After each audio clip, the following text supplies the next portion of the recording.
Hello everyone and welcome back to my review channel. Today I'm going to get updated with all my, this episode, all my Invincible comic books, get up to date with them. Missed a few weeks, so let's just go on and hit this. I got Invincible number 95, Invincible number 95, Invincible number 96, 96, and 97. So 95, 96, and 97. Let's try to get by this pretty quickly. Basically, 95 and 96 is just pretty much the rest of this backstory involving Monster Girl and Rex, Robot, and their story of this other dimension that they were there for like a couple of hundred years. How they fell in love, fell out of love, basically conquered and ruled a planet, and now they want to get back home. A bunch of stuff has happened. And in issue 97, it's just about how they fell in love, fell out of love, and how like Rex is pretty much the leader of this, or Robot's pretty much the leader of this ruler of this planet. And then it like flips back to the present to where the monster is fighting everyone in the cities, and they have to fight the Guardians of the Globe have to like fight against all these Flaxians, or whatever they're called. And pretty much you just figure out that this monster that's destroying stuff, the main guy, is the son of Monster Girl. As pretty much Monster Girl is the father, because when she turns into a monster, he's a male. Don't think too much into it, please. There's no need. She's a girl when she's not the monster. When she's a monster, the monster's a male, and then the male slept while she was a monster. The monster slept with the female of the Flaxians. Made this guy. She pretty much abandoned him, and this was also through So yeah, pretty much you got that. Issue 96.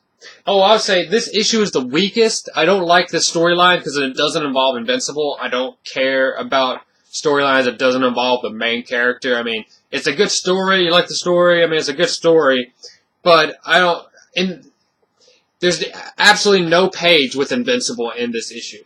There's not one page with Mark Grayson or Invincible at all in this issue. I mean, that's lame to me. The issue's called Invincible. It's the main character. Please, come on, man. I love Robert Kirkman and all, but this is the lamest storyline I'm having to deal with so far. I just don't like it. I don't appreciate it. It has nothing to do with Invincible. And like I said, this doesn't even have a page of Invincible in it. Anyways, this is pretty much most of the culmination of that story. They get the monster beat in this issue. Monster Girl feels bad, obviously. And it also concludes with the backstory with them in the other dimension, and about how pretty much Robot was a tyrant. Pretty much, you could call it that. Shows him kind of evil.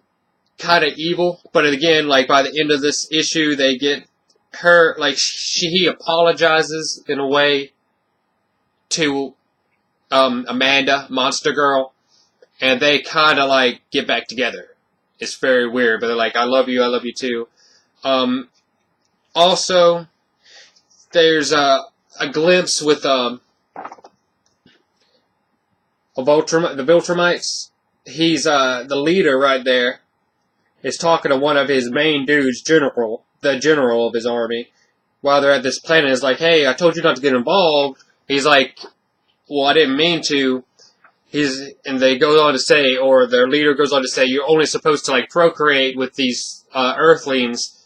And he's like, yeah, I have like 12 of them, but I love them all. And you just see this face. Like this scowl on the leader's face. It's like, oh, okay, you love them all, huh? It's just like, it's kind of like what Nolan was doing. It's kind of like what Nolan did when he was here, and that really messed up everything for this guy. It shows some more of Invincible, still has no powers. Him in a brace. It shows Dinosaurus. Just off in space, you'd assume that's the moon. Working on something else, there's Dinosaurus. And again, the culmination of the fight, which they beat him up. There's like and the guy that's playing Invincible now, Bulletproof is his name, in the past issues. He's playing Invincible to like not let everybody believe Invincible is like gone, but pretty much he surprises his parents by saying, like, you know, he just got back by defending, you know, fighting these guys, and they're like, that's not you, that's your brother. And you pretty much come to understand that Bulletproof has been portraying his brother as a superhero when he himself is an artist, to complicate things with his parents, so his parents doesn't know he's like this. They believe his brother is bulletproof, they don't believe him to be bulletproof. And it's going to get complicated, because next issue is going to tell his backstory. Also, in Mark Grayson, it shows a little bit of Alan the Alien, Oliver, his brother. They're going to go out back into space and go to their home planet where they survey and make sure everything's okay. And that's pretty much it. They locked up the monster, and I'm sure we'll see more and more of that sometime. Now, number 97. Gosh, finally, let's get away from that frickin' storyline. After this issue, it's all going to be like everyone dies. So this is the backstory when it comes to the guy portraying Invincible now.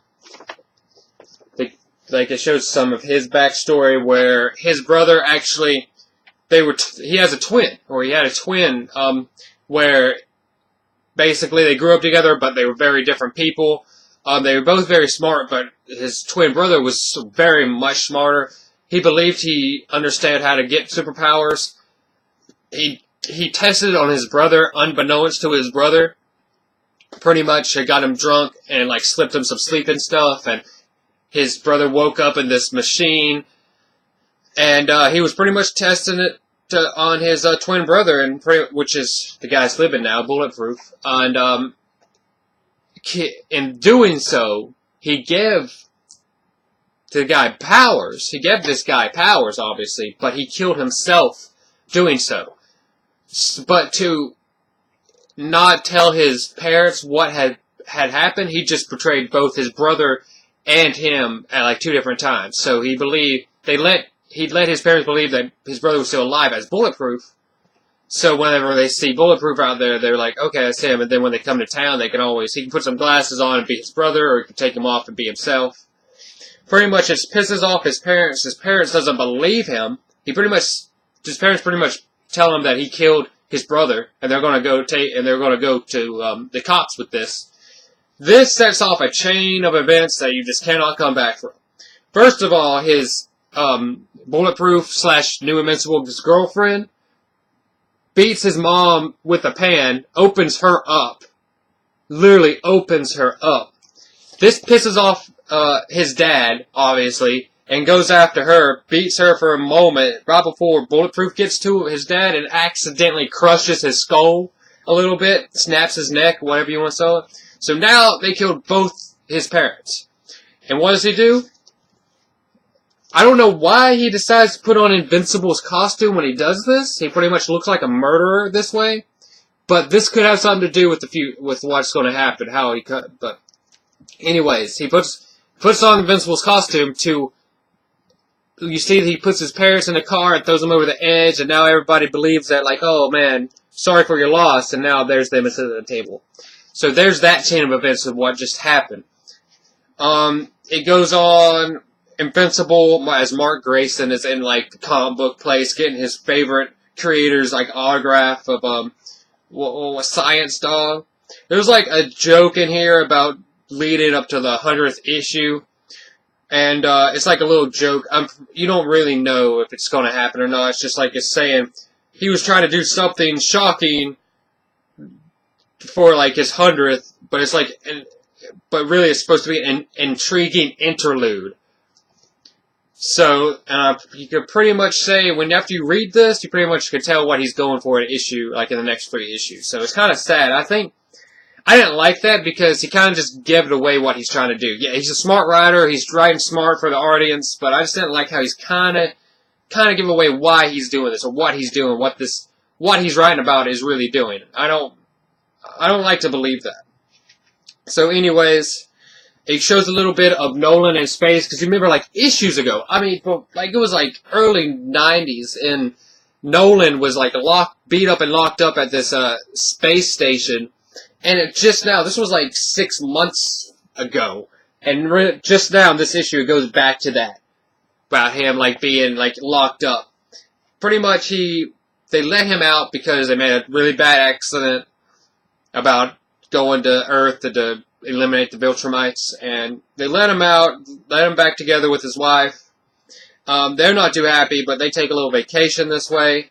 Alan and Oliver are together. They're still all together. And by the end of this issue, pretty much, just saying a risque way, and very risque, Invincible as Mark Grayson and his girlfriend Eve are like sleeping together. They're sleeping together in bed, having a good time, and all of a sudden, Invincible gets his powers back. Like, right in the middle of it. So there you go. He's got his powers back. So I can't wait for the next three issues. God, I keep on saying episodes.